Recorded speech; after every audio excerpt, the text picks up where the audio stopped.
These mics are nearly head height, aren't they? In front of me. Go on. Hey? I don't know, I feel like I've got a short bottle. Oh, there you go, that's better. Okay. Maybe. Hello. Hope you've had a good afternoon. Boaz from Sky Sports. How has your international break been for you and the players? It's been good. We had 6 players away, I think, so we've had a decent group to be able to work with. A little bit of rest time, but some really good work time as well. Boys might have wanted one or two more days off, but we'll get there. But I think it's been really, really good, really positive. Good feel around the place, good energy. And a real. I've seen a real focus going into what is a very big game. Indeed. And in terms of the transfer window, have you been happy with the business that you've done? Yeah, really pleased. We've always said from day one we knew we weren't going to. Everyone knew that we're not going to be going spending £100 million. It's just not what we were going to do. We've do things our way. It's going to be help. What we've done is going to help set us up for a long, long time. Speed the new stadium up, etc. But I think I think in total it'd be 16, including loans that have gone out. 12 new faces have come in. It's been a big turnaround for us. Really happy with the people that we've been able to bring in, and it's definitely now a really strong working group. I get people will question it because you've got to be able to spend money, but that was not our way. It's not our way. And £17 million or whatever it is a good amount for us. I think we brought in some fantastic players. They're going to suit the way we play. And as I say, it's settled really well. It's an improvement in every game so far. Hopefully we can see some more on Saturday. And speaking of one of the new faces that you brought in over the transfer window in the summer, Ross Barkley, what would you assess his impact has been on your side? Ross has been brilliant since he's come in and around the place. Very, very humble. Really respectful and worked extremely hard.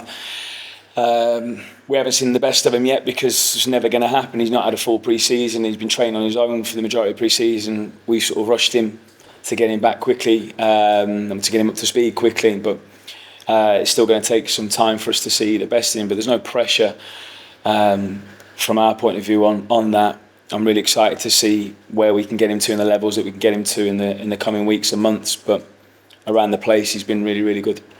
And one of your new loan signings as well has been Edwards Lukonga. Are we expecting him? Is he ready to play?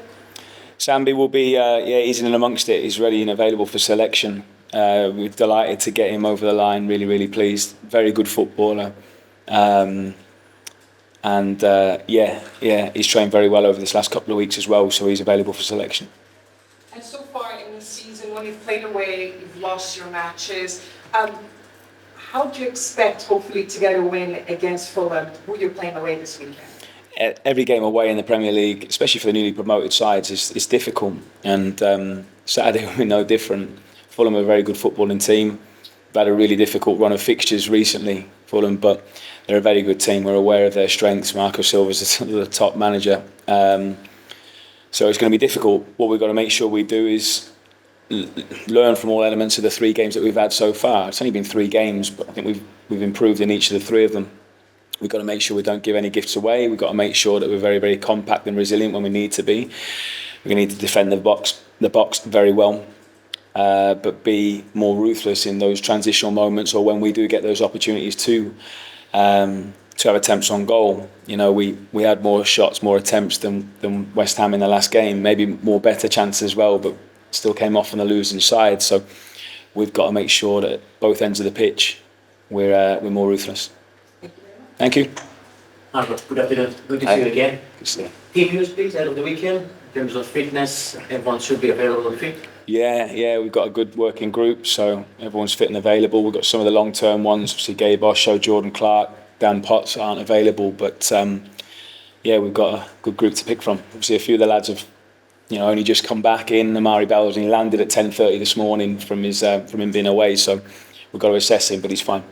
International break, probably time for self-reflection. What do you think as a collective you need to do better to start picking up points from now on? Stop letting in goals and score more. It's something. Yeah, it's just, it is. To win games of football, you've got to be able to defend well, and take opportunities when they come. Clearly, conceding 9 goals in 3 games is too many, so we've got to make sure that we become more defensively solid and not give too many big chances away. And we did that well in the main against West Ham at home. There was definitely improvements there, but still, the 2 goals that we conceded were too easy, which is not like us because we were very, very good at that last year. So that's certainly an element that we need to improve on. Were you surprised with the way Fulham adapted to life without Alexander Mitrovic so quickly? No. I mean, bringing in Raul Jimenez as well is a very, very good player, but they've got excellent players around that. They weren't just a one-man team, and again, Marco Silva and his staff are very, very good. So they're always going to be able to find ways, and there's no doubt we've seen that with a number of different teams recently. Big players that have left, but teams can still improve even because they've got to find a different way. Fulham is a team that were promoted and stayed up last year. Obviously, as a club, they've been in and out of the Premier League, which is different background to Luton. But why do you think they've done so well, not only to stay up, but have such a positive season last year? Yeah, it's great. I mean, I think it's dangerous to be able to compare us to anyone that has, come up and stayed up and then gone and done well. Like I said, we're always different. I make sure I distance ourselves from anyone, Brentford or Brighton or any teams that have come up and done well. We're different. We're Luton Town, but it gives you confidence and belief to see that teams can come up and stay up and then do very, very well. But again, we're coming from a different place. We've progressed from down here very, very quickly to this position now. It's happened very fast. So, we're very grateful and happy that we're in this position now. But the jump is huge. It is. So it's difficult to compare ourselves to anyone else. But what it does do is show us that, look, you can compete. Other teams have done it. So it's good to be able to lean on that, those experiences of other teams. But we're different. After the Fulham game, you have Wolves, Everton, Burnley. One of them are 6-pointers. Do you look at these games? There's the biggest opportunities to gain points, more likely? Look, we're going to every game. I mean, whether I'm naive or what, you call it whatever you want, but I was going into Brighton away and Chelsea away, expecting that we'll be in the game and it's an opportunity for 3 points. We have to feel like that. But I get the question. It's quite funny this year already. It seems like people are bigging up certain games as relegation battles already and 6-pointers, and we're very, very early in the season. But every game is an opportunity for 3 points. Thank you. Rob, you mentioned Bell, but also Rada Campanzo as well. They've had long journeys back. Would you be okay chucking them in still, or might they? Well, Pelly trained today. Amari didn't. You see, that's why. So Pelly trained. Amari was, like I said, he only landed at 10:30 this morning. So we'll assess him and see where he's at. They had a long journey. Pelly as well, I know. Yeah, very long journey, and there'll be a little bit of tiredness there. So we've got to make sure we assess it and get things right. We don't want to put anyone in jeopardy. But Pelly trained today, so that's why I didn't mention him in that one, Jeff. Yeah.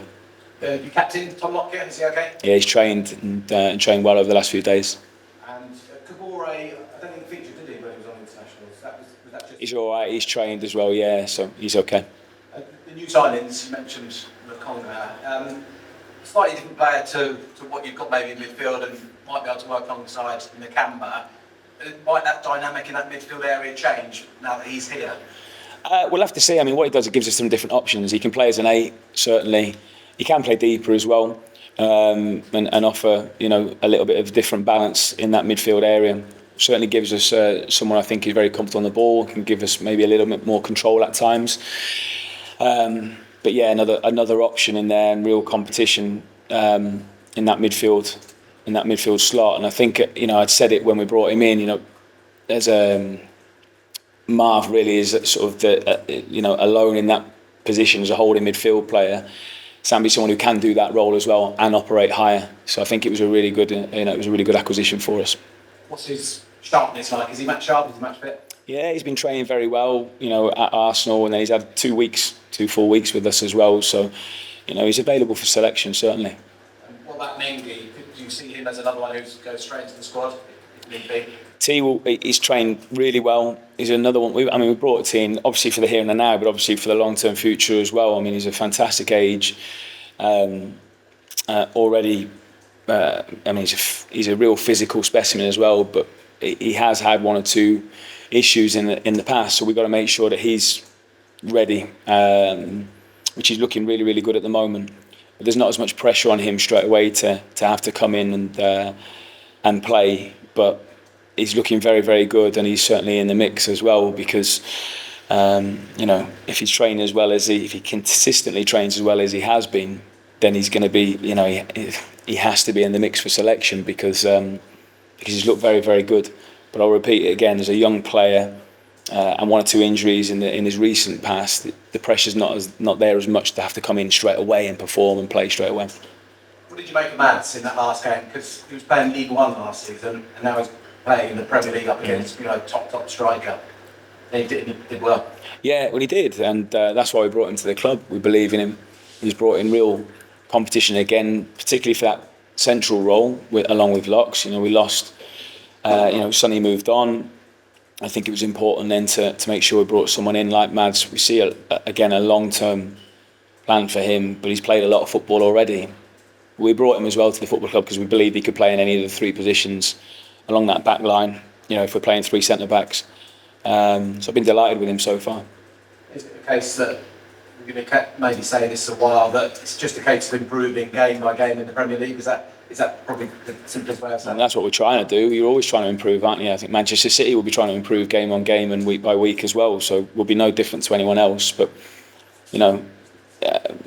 we've experienced the ruthless nature of the league. We've had some tough games. We said it at the beginning. Brighton away doesn't come much more difficult or complicated than that one. So we've experienced some tough games, some tough fixtures, but we've learnt a lot in these first few weeks of the season. It's only been 3 games, but of course we're trying to improve. Of course we are. The lads are really, really committed to doing that as well. Very, very open to improving, and that's the only way I know how. If we'd won 3 games in a row, we'd be saying exactly the same. But you can't guarantee the results, but you can guarantee that you're going to give everything to try and perform and improve and get better, and that's what we've got to keep doing and focus on the performance, and then hopefully the results take care of themselves. Just by the way, Fulham at home to Brentford recently, let them free, so that's a nice little. Whatever you might call it, you could look at that and think they're there to be beaten. Look, like I said, every game is an opportunity for us to win a game or get points, in the league, and we have to see it like that. They're a good team, very good individuals and well coached, and obviously with them being at home, of course they're going to be favourites.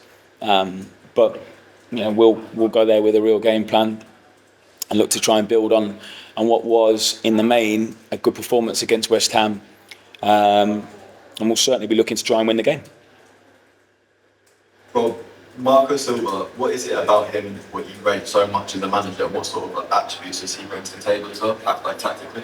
I think you can see that he wants to be a possession-based coach. He's wanting his teams to dominate with the ball as much as possible. I think recognises even against the best teams you might not always be able to do that. But I don't think you get promoted in the manner that they did and then have the season they did in the Premier League without being a very, very good manager. Top coach. I think he looks like he's got a very good way with his players, but very clear ideas as well, and you can see how he wants his team to play, I think, in a very clear way. But they're able to adapt and change and solve problems as well. So I just think he's a very intelligent coach. Got some very good players that he's working with as well who are able to carry out what he wants. But he's someone that looks like he's going to go on and have a very, very, he already has, but a very, very good career. Mentality and that sort of Luton spirit we've seen so much over the years. How important is it that you don't lose touch of that, and how much emphasis have you put that on the players if you are to succeed this season? Yeah, well, you can hear them now still, can't you? It doesn't sound like there's too much, two people feeling sorry for themselves. We've lost a few games. We knew it was going to be very difficult, but we've got to love this challenge and this opportunity. We're in the best league in the world, and eyes are going to be honest. That's fine. People are going to have their opinions and people are going to say what they want to say. That's all right. It's down to us to try and prove people wrong. But let's enjoy it and embrace this challenge. And the players are certainly doing that. And they come in with a smile on their faces every single day. But they want to work and they want to improve. And so do I. And it hurts us to lose. Don't get me wrong. But we want to keep improving. And if our performances continue to, as they have done in the first 3 games, then we'll start getting points. You just mentioned it there about you wanting to improve as well. It's been 3 games. How much have you taken away from the challenge? Yeah, it's making you think more and more. I'm watching even more games, having more individual, coaching sessions with players, doing more analysis, testing myself, more meetings with the staff, challenging each other and pushing each other to try and be better. That's what this league does to you. So it's making us improve as well. Thank you. Obviously, to mention a lot more opinions and talk about the game so far. I don't especially with every single pundit, but one of them, Barkley Crooks, recently mentioned about your West Ham game. You couldn't take Luton seriously and that you could relegate it by Christmas. I just wondered if you had any thoughts on that. Things that be disrespectful to come up with that now. I think after 3 games, it is disrespectful. It does hurt you when you hear comments like that. I did hear it. I'm not on social media, but then people end up telling you about it, and it's hard to shy away. When you're at this level in the Premier League now, you're there to be shot at, and people are going to have opinions, and I suppose that's what he's paid to do. But I do think it was a disrespectful comment. We have reached out to Mr. Crooks and to for him to come in, and we can sort of show him a little bit about what we do, and maybe show our plan and why maybe we're not a team just to be laughed at or not taken seriously. But in the end, our job is to try and get results. Our job is to try and get good performances and then change people's minds. I don't take it too personally at all, because as I said before, when you get promoted through the playoffs, you're normally favourites to go down. When you do it in our way as well, with Luton being a small club and maybe the smallest club to have done it and be at this level, then people are gonna think that. So it's no problem. But it's down to us to prove people wrong. Not yet. If you can't, maybe you can just. Look, we're open here, and I want to be really open with everyone. But look, no problem if he doesn't want to come. It's down to us then to try and change people's minds with good performances and results. That's it. You just trying to put that on the dressing room, all that kind of stuff. I mean, the players know that. No, I think the players will see it. Players can see it, but there'll be something on a daily basis. Like I said, we've got to. I don't take it personally, because we've done an amazing thing by getting promoted. We have, but now when you're at this level, we're in the biggest league in the world. It's going to be 1 million people like chucking, comments out and opinions, and that's fine. That's just the nature of it. So it's got to be, brush it off and get on with it. And I don't worry about it at all. You mentioned the 3 long-term injuries. Are they any sort of close to the Is it like Christmas? Is it New Year for them? Have you got any? They're obviously closer, but it's still too early to tell on how long. I think I said it was at least 3 months for the 2 lads with their ankles, with Potsy and Clicker, and Gabe will probably. I'm hoping Gabe might be available after the next international break. So, but again, I don't want to put too much pressure on the lad as well. He's working extremely hard with the medical team to get back, and hopefully when we get him back, he stays back. He's a really important player for us, and it's been tough for him because he's desperate to play and help.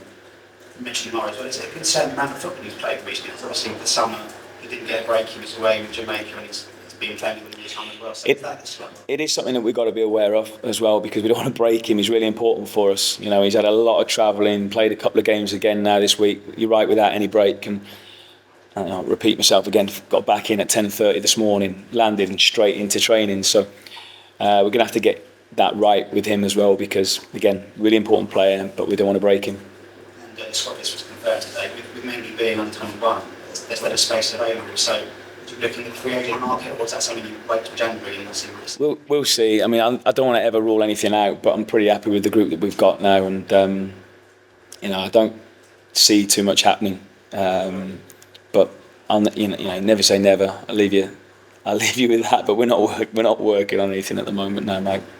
Maybe left side centre half. Can he play? He can do any of those 3 slots, and I think that's why again we're really keen to bring him to the club. So he's a very, very talented young player. Athletically looks brilliant, and he's really going to suit us. You mentioned Mitrovic, he often did score against Luton. You've had someone like Jimenez coming in, and they've got way bigger development, so they've got plenty of threats. Yeah, but we'll say this about every single team, won't we? They've all got good players going forward, and that's what you expect at this level. So we've got to be able to deal with that. That's got to give us a really good platform then to hopefully then attack from. But that solidity is something that we've had a real focus on this last couple of weeks. Just one player left recently, long-serving player Glen Rea moved on to being, as I mentioned before, one player. That's great news. But yeah, a great new career. Fantastic Luton career, big influence in the club progressing through the leagues. See some horrific injuries, which ultimately have probably cost him more game time for a football club. But I want to say a massive thank you to Glenn. He's always, I've said this to him as well, he's always welcome back here anytime. I'm sure we'll see him in with the fans at certain games when he's able to. And I know everyone will give him a really warm welcome and whenever he's back. But fantastic servant for the football club. I think last year he was injured, you still brought him actually to buy and made him very involved with the club. So that's well, we're big on team and obviously togetherness, and that spirit's something that's really important to me. But it's been that's a big reason why we've had success. So Glenn was a big part of that, a really big part of that. And we always want to try and look after every player, whether they're injured and available for selection or not. Okay. You must be about Lokonga. You've already touched on him today, but I think in previous conversations you talked about the possibility of Marvellous in the double pivot situation. Just on that option, would you see that benefiting your options? We can do that, so I think it gives us a little bit more flexibility. Whether that's in-game changes, whether it's tweaks to the shape, we can do that. I do like him like I said, I do like him being able to play as an 8 and progress and play higher up as well. But he gives us the option to be able to do a bit of both.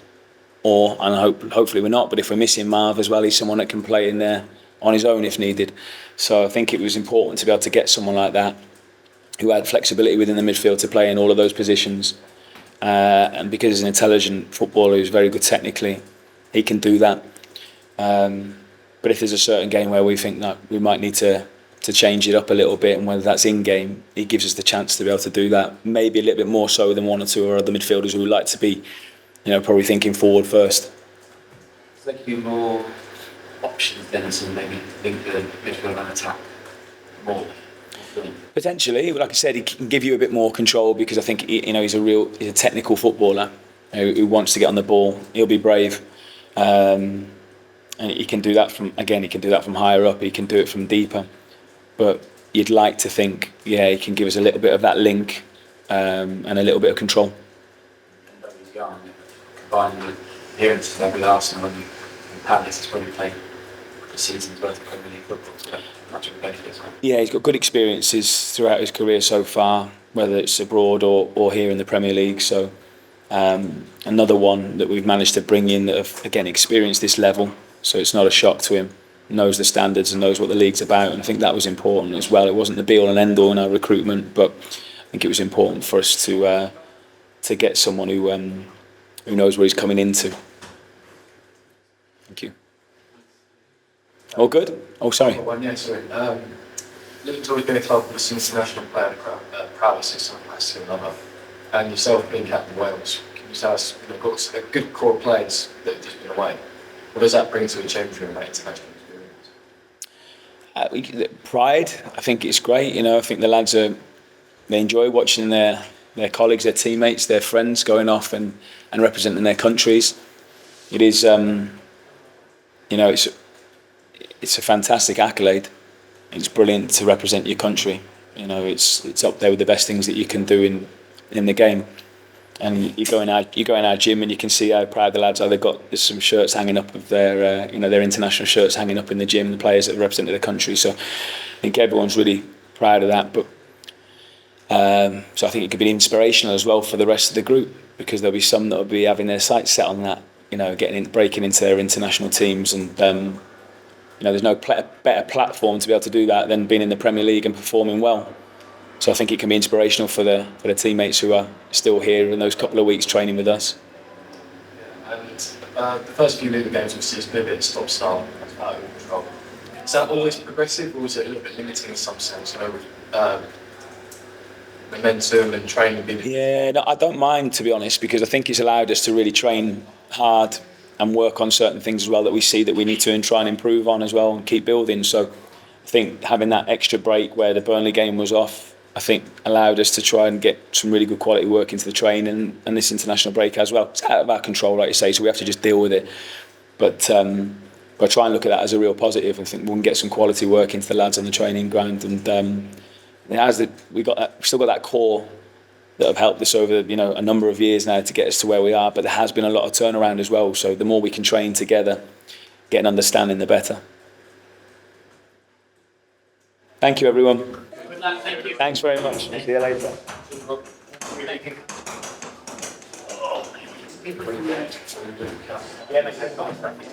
Yeah, I'm going to tell you more detail.